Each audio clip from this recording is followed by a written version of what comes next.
Bonjour à tous, aujourd'hui nous allons corriger l'activité concernant les modèles démographiques dont je vous ai distribué la semaine dernière l'énoncé. Donc on va dans un premier temps seulement corriger l'activité concernant le modèle linéaire. Donc il est question dans cette activité d'un aquarium et d'une population de 50 poissons clowns recensés en 2005.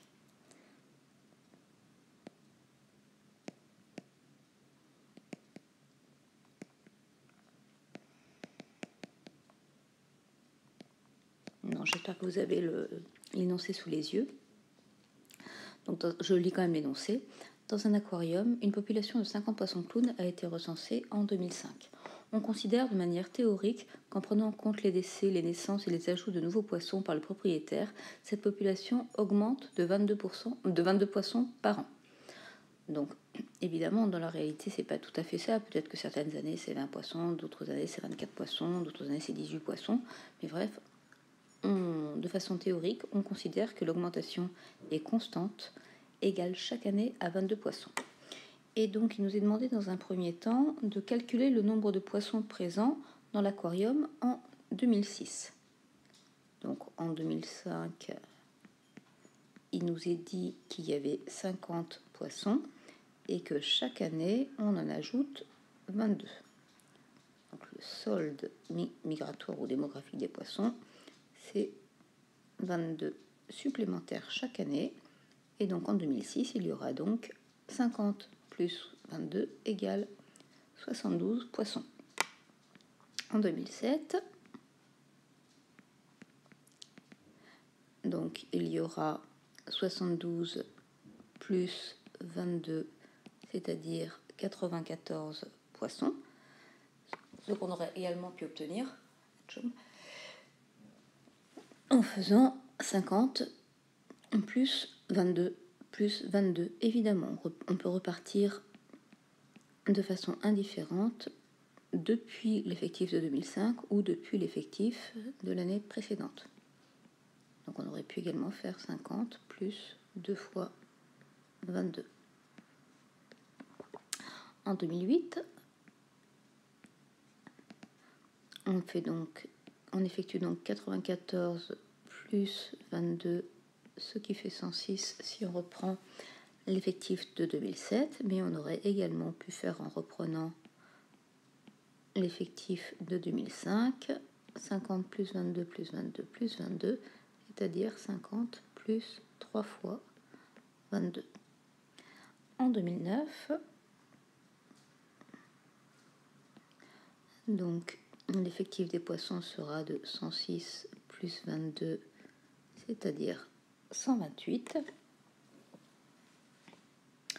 116 d'ailleurs, pardon. Si en plus je fais une erreur de calcul, ça va pas aller. 138, pardon. Ce qu'on aurait pu également obtenir, en effectuant 50 plus 22 plus 22 plus 22 plus 22, donc plus 4 fois 22. Voilà. Donc, si on note U2N, pardon, pas indice, U2N, le nombre de poissons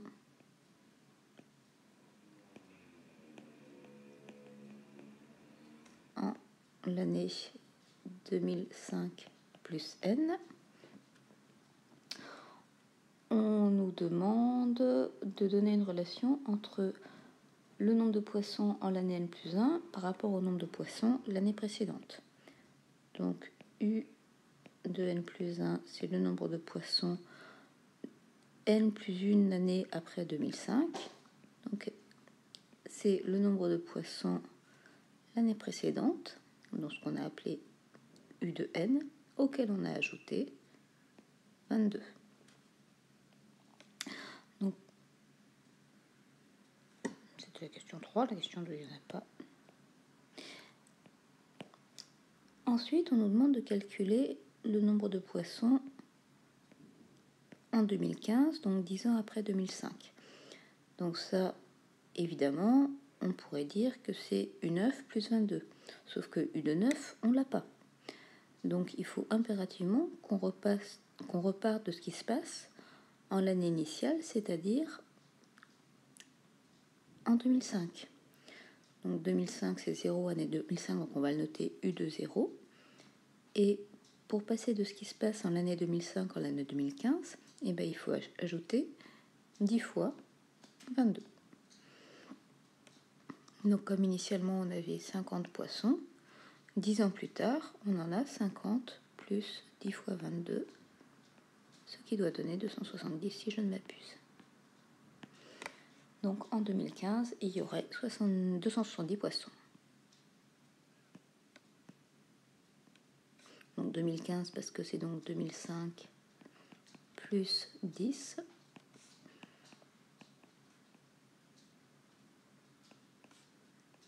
Donc je mets 270 parce que je mets il y aurait et pas il y aura, puisque c'est une étude théorique.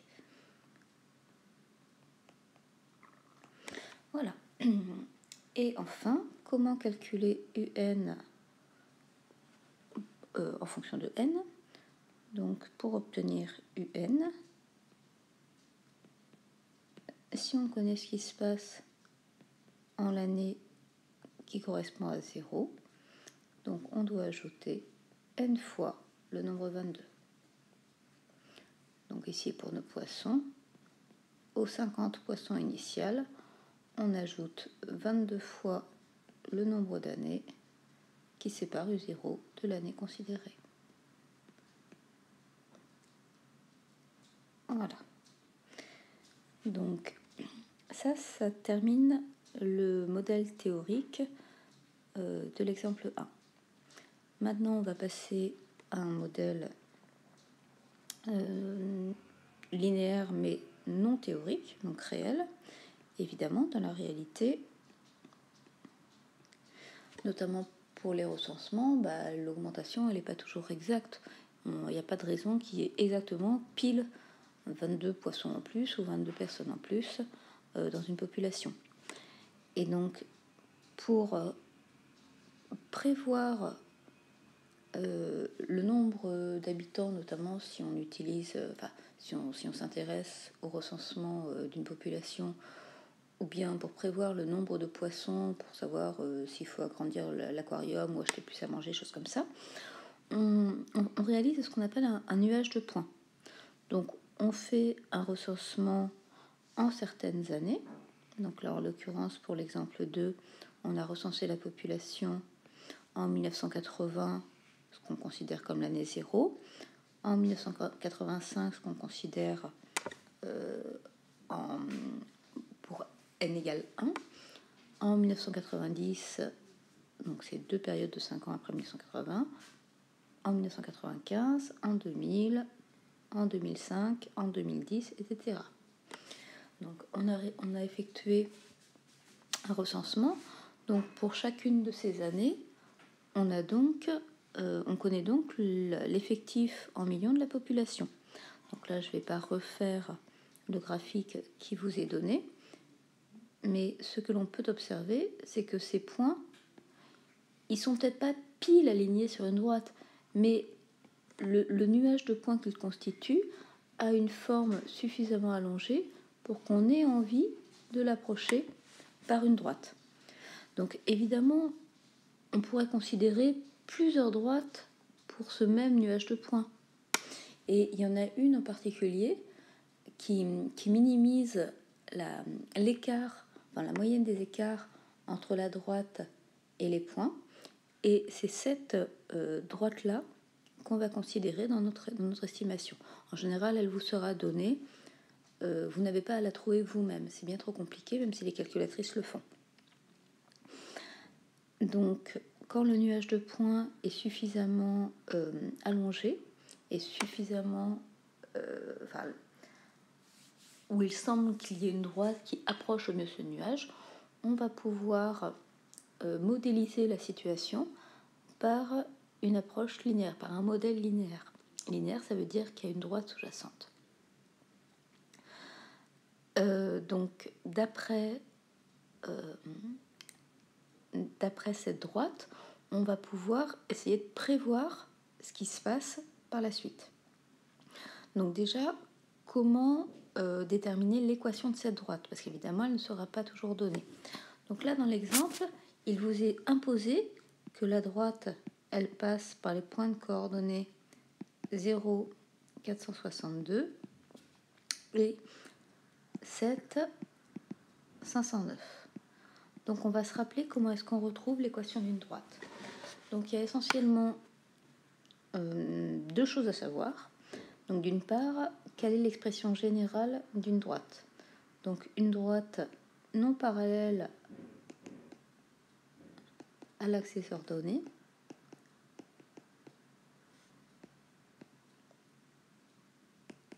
admet une équation de la forme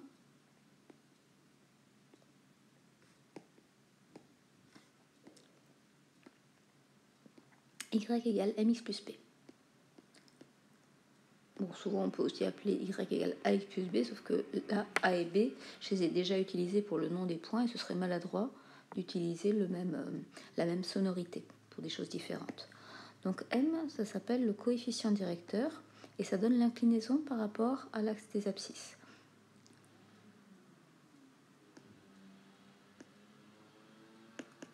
Et p, c'est l'ordonnée à l'origine, ça nous donne la valeur de l'ordonnée du point d'abscisse 0 de la courbe.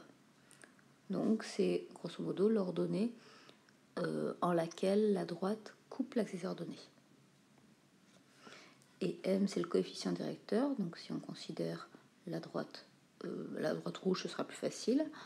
Quand on avance à partir d'un point à la droite d'une unité selon l'axe des abscisses, le coefficient directeur, c'est le nombre d'unités dont on monte ou dont on descend pour se retrouver sur la droite.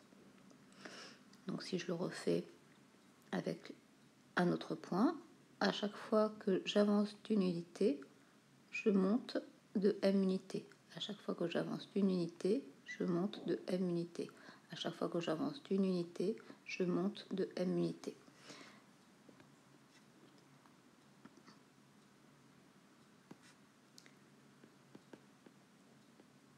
Donc la seule chose à savoir, mis à part l'expression générale d'une équation droite, c'est connaître l'expression de m quand on connaît a et b. Donc pour pouvoir calculer m dès lors que l'abscisse de a n'est pas égale à l'abscisse de b, sinon notre droite elle serait parallèle à l'axe ordonné, ce qui n'est pas le cas, alors l'expression du coefficient directeur c'est yb moins ya sur xb moins xe.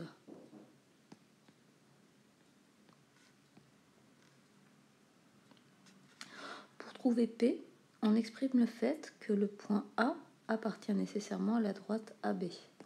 Donc ces coordonnées vérifient l'équation de la droite, ce qui signifie que l'ordonnée de A est égale à m multiplié par l'abscisse de A plus P. Donc on en déduira que P c'est YA moins m fois XA. Donc l'expression de P n'est évidemment pas à prendre par cœur. Donc il va falloir que je change de feuille pour pouvoir trouver l'équation de la droite. Encore que, attendez, non, je vais essayer d'écrire suffisamment petit. Donc on reprend nos coordonnées ici. Donc M, je vais enlever ça, ce qui me gêne. Voilà. Comme ça, j'écris suffisamment petit pour qu'on ait tout. Donc M, c'est par définition YB moins YA sur XB moins XA. Donc si l'on remplace, je vais me demander pourquoi c'est trop... Hop, non, tac. Voilà, donc si on remplace, ça nous donne... Non, il veut pas me...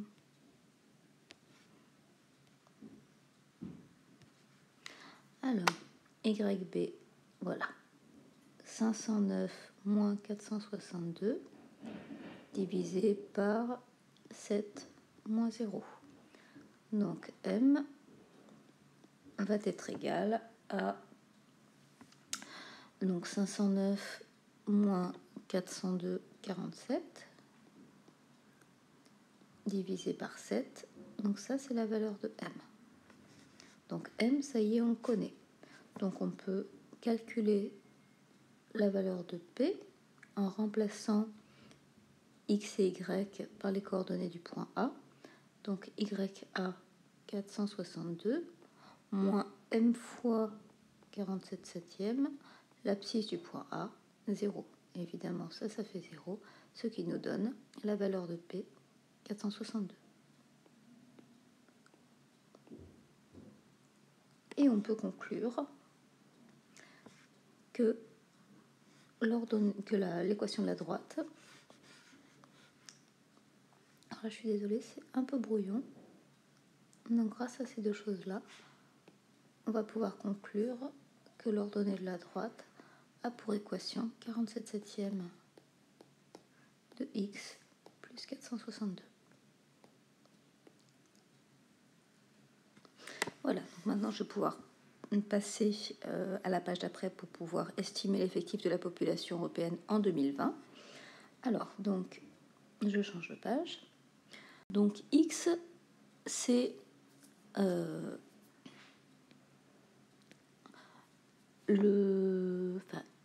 x, ça représente le nombre de multiples de 5 après 1980. Donc si x égale 0, ça correspond à 1980. On a dit que x était égal à 1, ça correspond à ce qui se passe en 1985.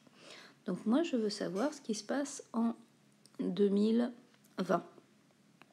Donc il nous était indiqué que x égale à 7 correspondait à 2015. Donc 2020 correspond à x égale 8. Donc maintenant, je remplace x par 8 dans l'équation de la droite. Donc j'ai trouvé que la droite qui permettait d'ajuster le nuage à cette équation-là. Donc pour trouver ce qui se passe en 2020, on remplace x par 8. Et donc on doit calculer 47 septièmes multiplié par 8 plus 462. Et donc après calcul, on trouve 515,7. Voilà. Donc quand on a un phénomène continu, on aurait plutôt tendance à utiliser une fonction. Là, en l'occurrence, pour tout ce qui est recensement ou bien comptage ou bien estimation de population, comme on ne fait pas des relevés en continu, mais qu'on les fait à certaines dates précises qui peuvent être une fois par an, une fois tous les 5 ans, une fois tous les 10 ans, là, on aura plutôt tendance à utiliser une suite, c'est-à-dire un phénomène discret, pas continu. Donc c'est ce qui est indiqué dans la petite partie court. Donc quand on cherche à modéliser un phénomène pour lequel la variation est constante, donc typiquement ce qui se passe pour les poissons clowns, chaque année on a plus 22 poissons. Et la variation est tout le temps de 22 poissons en plus, donc la variation est constante. Là, on va introduire ce qu'on appelle une suite arithmétique. Donc on passe d'un terme au suivant en ajoutant tout le temps la même quantité. Donc pour une suite arithmétique comme ajouter.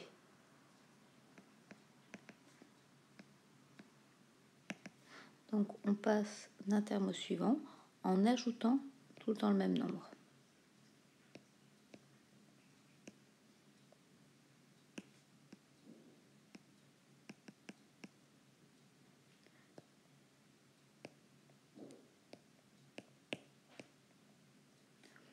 Donc évidemment, pour les 207, vous connaissez ça par cœur, hein, vous n'avez pas besoin peut-être d'écouter la suite du blabla, ça vous le savez. En revanche, pour les 204 qui n'avaient pas fait de maths, qui n'avaient pas étudié les suites dans votre cursus, là c'est une nouveauté pour vous. Donc je vais aller tout doucement pour bien que vous compreniez. Toujours le même nombre. Alors, le nombre ajouté, en général, on le note R et on l'appelle la raison de la suite.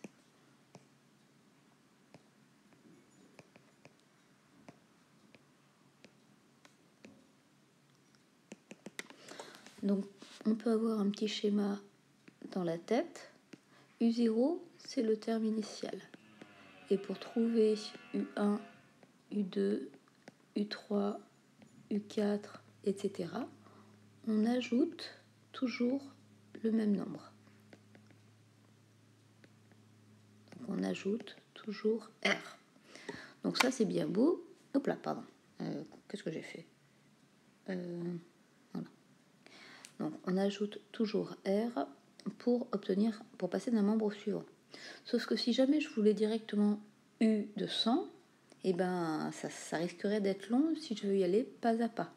Donc on va essayer de dégager une formule juste en fonction du nombre de fois, enfin du nombre d'étapes qui séparent le nombre que l'on veut du nombre d'où l'on part. Donc si on part de U0 et qu'on veut obtenir U de 2, on voit qu'il y a 2 étapes à franchir. Donc U2, ça va être U0 plus 2 fois la raison. Si je veux passer directement de U0 à U3, U3, c'est U de 0 plus 3 fois la raison. Si je veux U de U4, c'est U de 0 plus 4 fois la raison. Donc ce que l'on peut observer, c'est que si l'on part de 0, le nombre de fois que j'ajoute la raison est précisément égal à l'indice, enfin, au nombre que je veux obtenir, à l'indice du nombre que je veux obtenir. Donc, d'une façon plus générale, si je veux connaître U de n en partant de U0, eh bien, je dois ajouter n fois la raison. Ça, c'est une formule à connaître. Malheureusement, parfois, il arrive que ce n'est pas U0 que l'on connaît initialement, mais le terme initial s'appelle U de 1, par exemple. Donc, on va voir ce qui se passe pour n égale 1. Alors, si ce que je connais, c'est U de 1. Donc, pour obtenir U de 2, U de 3, U de 4, je vais respectivement ajouter une fois la raison, 2 fois la raison et 3 fois la raison. Donc, ce qui fait que l'on peut écrire que U2, c'est U de 1 plus une fois la raison. U3, c'est U de 1 plus 2 fois la raison. U4, c'est U de 1 plus 3 fois la raison. Et donc ce que l'on observe, c'est que pour obtenir par exemple U4 en partant de U1, le nombre de fois que je dois ajouter la raison, c'est la différence entre l'indice du nombre que je veux moins l'indice d'où je suis parti. Donc on va confirmer cette intuition sur U de 5. Si je veux obtenir U5 en partant de U1, ben je dois ajouter 4 fois la raison. Et de nouveau, j'observe que le nombre de fois que j'ajoute la raison, donc 4, c'est le nombre dont je cherche l'image moins le nombre de l'image dont je suis partie. Voilà. Bon, vous savez bien que... Pardon, j'écris d'abord ma formule générale. Donc, ce qu'on vient de dégager comme formule, c'est que UN, c'est U de 1 plus moins n moins une fois la raison. Donc, si je fais un parallèle entre U de n, ce serait l'étage auquel je veux arriver, et U de 1, c'est je pars du premier étage. Je pars du premier étage, je veux arriver au nème étage, j'ai n-1 étages à franchir. D'une façon plus générale, si je pars du deuxième étage et que je veux arriver au nème étage, Le nombre d'étages à franchir, c'est n-2. Donc, UN, c'est donc U2 plus n-2 fois la raison. Parfois, c'est ni U0, ni U1, ni U2, le terme initial que l'on connaîtra. Ça sera une valeur de P arbitraire, une valeur UP arbitraire. Et dans ces cas-là, on peut retenir de façon plus générale que si je pars de UP et que je veux arriver à UN, j'ai n-P étape à franchir. Donc j'ai n-P fois la raison à ajouter. Donc ça, c'est une formule à connaître. Et vous savez bien que les matheux sont feignants. Donc U indice n, c'est long à écrire.